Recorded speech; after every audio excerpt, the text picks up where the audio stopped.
Hello students, welcome to week 5. This week we're going to talk about Media Kit. So the focus is going to be on this. It is also considered as a press kit and especially in business environment. And when we define Media Kit, it's a prepackaged set of promotional materials, and especially that is that provides information about a person or company or any organization that you represent. Moving on. So there are different the exercises that we have this week, but when you prepare a media kit, these are some of the points that you need to think of. I'm not going to go through these points because everything is in the book. I just simply copied the images from the book. This book and then I use this here just to give an overview of this week.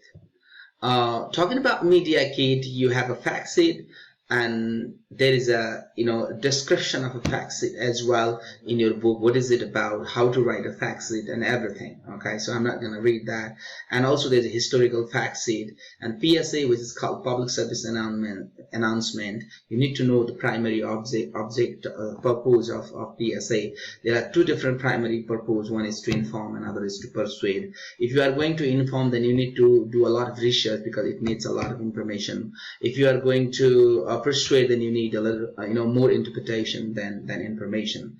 And then you have a news release, and that is also one of the assignments that you'll be doing. News release also is a content, a type of content for journalists, also news source. And there are different ways of writing news release, in terms of its content and format and style, depending upon the type of media, whether that's a print media or electronic media, or even in electronic media, whether that's radio or television. And there's a format of writing a news release. You see, it gives a kind of a clear guidelines. At the first top left corner, you need to you need to have identity and address of the organization, and then the line below you need to have a contact for questions and additional informations, and just go through that, okay, and make sure that you are abide by certain guidelines that one need to use when writing a press release. Okay, these are some of the things which is in the book as well. So when we talk about news, when you write a news release, you also need to have knowledge of how to write news. You see that it needs to have a lead. Lead is basically a kind of a first paragraph which needs to which tries to answer 5W1H questions. When we talk about 5W1S, we have questions like why, what, where, when, and then 1H is how. So make sure that you have tried your best to answer those questions in your lead, in your first paragraph. Usually news is written in inverted pyramid, meaning more important information comes first and the less important comes later. So that way, if the media doesn't have enough space, like print media doesn't have enough space, they can cut up the less important informations and use only more important information. And similarly the same thing happens even in print media, even in electronic media. You need to have an angle, which angle to use to write news. You amplify the lead, you elaborate on it. Use quotation. Quotation is very important to authenticate the news, and then the length and how you end. Sometimes ending is very important. They also call it kicker in media.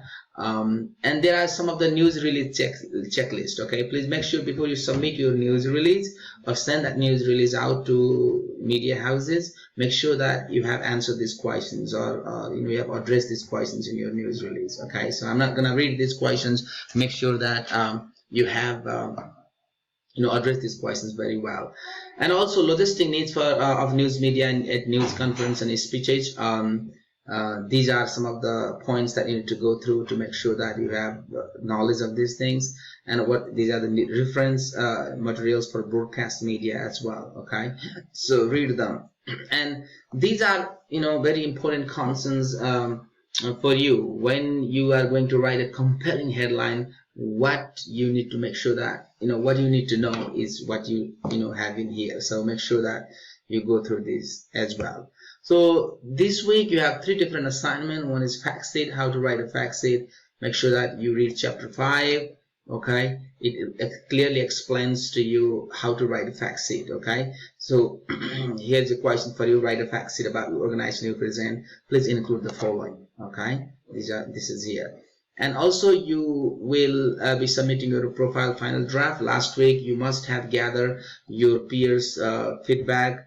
I'll also be giving you my feedback as well on your first draft, and based on that you revise it, your profile final draft, and submit it. And then your third assignment is press release.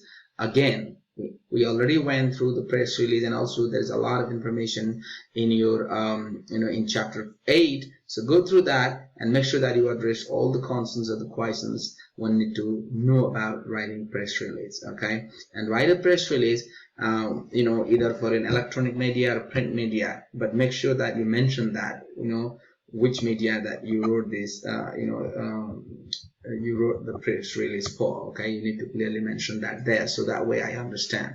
So that's it. So you have a wonderful, wonderful weekday, week, and take care. Bye bye. If you have any questions, please let me know. Okay, send them my way. Bye bye.